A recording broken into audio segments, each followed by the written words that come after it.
Salary आ गई। Great. फिर बताओ आज कहाँ लेके जा रहे हो डिनर पे? तुम तो ऐसे कह रही हो जैसे आज से पहले तुम्हारे डिनर पे या आउटिंग पे पाबंदी थी। इतना सीरियस होने की जरूरत नहीं है, मजाक कर रही थी। मैं भी मजाक कर रहा हूँ। फिर बता ही दो कहाँ लेके जा रहे हो डिनर पे? जहाँ तुम बोलो।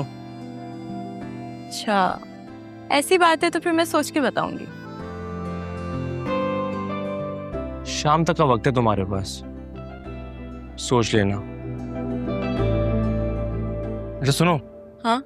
मेरे भी जहन से निकल गया और तुम्हें भी याद नहीं रहा। क्या? गुड़िया बाजी के गिफ्ट के बारे में यार। बताओ कितने पैसे भेजूं अकाउंट में? क्या हो गया, अकाउंट ही मांगा है, इतना गुस्सा क्यों हो रही हो? तुमने अकाउंट नहीं पूछा, सिर्फ मेरी वैल्यू बताई है तुमने। क्या हो गया आफी? ऐसी ऐसी कोई बात नहीं है। क्या आफी? गुड़िया बाजी सिर्फ तुम्हारी बहन है, मेरी कुछ नहीं लगती। मेरा कोई हक नहीं है उनपे। ये बात नहीं है यार। बात यही है अमर। इसका मतलब यही है ना, तुम मुझे अभी तक अपनी फैमिली का हिस्सा नहीं समझते। यार तुम गलत समझ रही हो। मैं वही समझी हूँ जो तुम मुझे जता रहे हो। ठीक है, मेरे गिफ्ट लेने से अगर तुम्हारी ईगो हर्ट होगी तो मैं तुम्हें अकाउंट नंबर सेंड कर दूंगी, तुम पैसे भेज देना। शायद इसी तरह तुम्हारी ईगो को सुकून मिलेगा।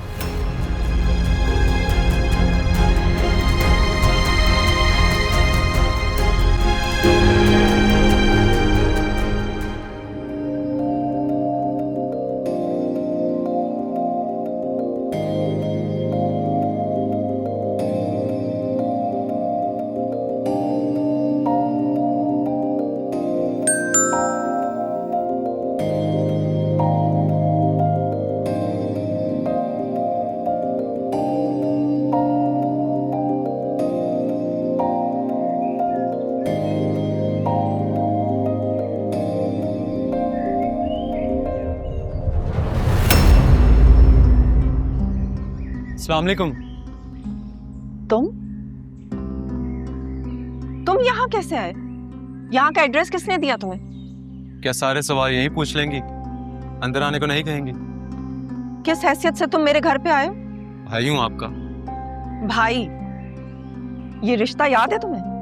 गलती हो गई गुड़िया बाजी, मैं शारिक भाई के बहकावे में आ गया और वो सब कुछ किया जो मुझे नहीं करना चाहिए था।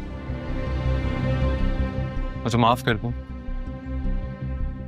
अपने किए पर मैं शर्मिंदा हूँ गुड़िया बाजी। तुम्हारी शर्मिंदगी मेरे लिए कोई अहमियत नहीं रखती, तुम जाओ यहाँ से। खुदा के लिए गुड़िया बाजी मुझे माफ कर दें। अच्छा, अब तुम्हें खुदा याद आ गया? मुझ पर बहुतान लगाते वक्त तुम्हें खुदा याद नहीं आया था? गुड़िया बाजी, मत कहो मुझे बाजी, कोई रिश्ता नहीं है मेरा तुमसे, जाओ यहाँ से। गुड़िया बाजी मेरी बात सुन लें। खुदा की कसम, जिस दिन से आप रुखसत हो गए आई हैं मेरा दिल बहुत बेचैन है। मैं मानता हूं कि मैंने आपके साथ बहुत बुरा किया, मुझे नहीं करना चाहिए था, लेकिन आपका दिल तो बहुत बड़ा है ना, आप माफ कर दें, जैसे आपने हमेशा हर गलती माफ की है। हर गलती माफी के लायक नहीं होती बिलाल। तुम लोगों के दिए हुए जख्म आज भी ताजा है मेरे दिल। मुझे तुमसे कोई रिश्ता नहीं रखना, और खुदा के वास्ते तुम जाओ यहाँ से। गुड़िया बाजी खुदा के लिए एक आखिरी चांस दे दें, फिर कभी शिकायत का मौका नहीं दूंगा। गुड़िया बाजी। बिलाल चले जाओ यहाँ से।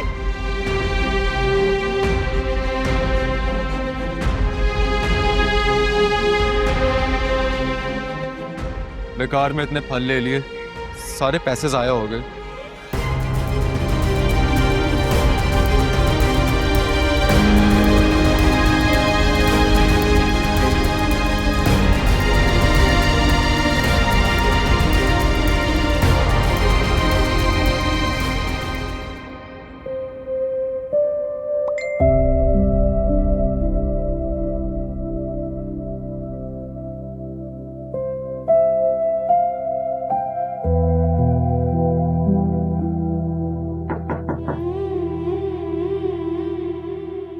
Come in.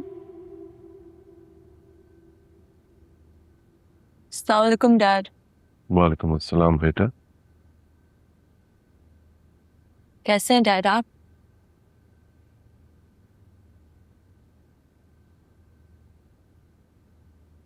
देखो, तुम्हारी लापरवाहियों की वजह से मैं कुछ परेशान हूँ। और तुम अच्छी तरह जानती हो कि परेशानियां मेरे लिए कितनी खतरनाक हो सकती हैं। मैं तुमसे इतनी मेच्योरिटी एक्सपेक्ट नहीं कर रहा था आफी बेटा। कल तुम्हारा मीटिंग में होना कितना जरूरी था, ये अंदाजा है तुम्हें? आप डैड, वो आउटिंग का प्लान बन गया था तो फिर इसलिए मीटिंग मिस हो गई।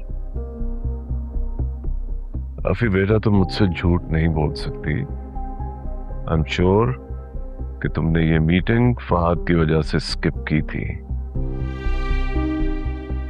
You're right, डैड, मैं फहद के साथ काम नहीं कर सकती। अभी बेटा, अगर तुम चाहती हो कि मैं सुकून से सर्जरी करवाने चला जाऊं तो तुम्हें अपने और फहद के दरमियान के डिफरेंसेस को भुलाना पड़ेगा। सर्जरी? क्या मतलब डैड, आप सर्जरी करवा रहे हैं? हाँ बेटा, मेरी कॉम्प्लिकेशंस बढ़ गई है और सर्जरी करवाए बगैर सरवाइव करना नामुमकिन है। पर आपने तो कहा था इट्स रिस्की। आई नो, मगर बेटा सर्जरी के अलावा अब और कोई ऑप्शन नहीं है मेरे पास। ठीक है, फिर मैं डॉक्टर अंकल से कह के सारी अरेंजमेंट्स करवा देती हूँ। नो नो नो नो, तुम्हें अरेंजमेंट्स के लिए परेशान होने की जरूरत नहीं है। ओके, मैंने फयाज को कह दिया है, वो सब मैनेज कर लेगा। वो सब अरेंजमेंट्स हैंडल कर रहा है फयाज। तो आपने अंकल को इन्वॉल्व करना सही समझा और आपने मुझे बताया तक नहीं। क्यों डैड, ऐसा क्यों किया आपने?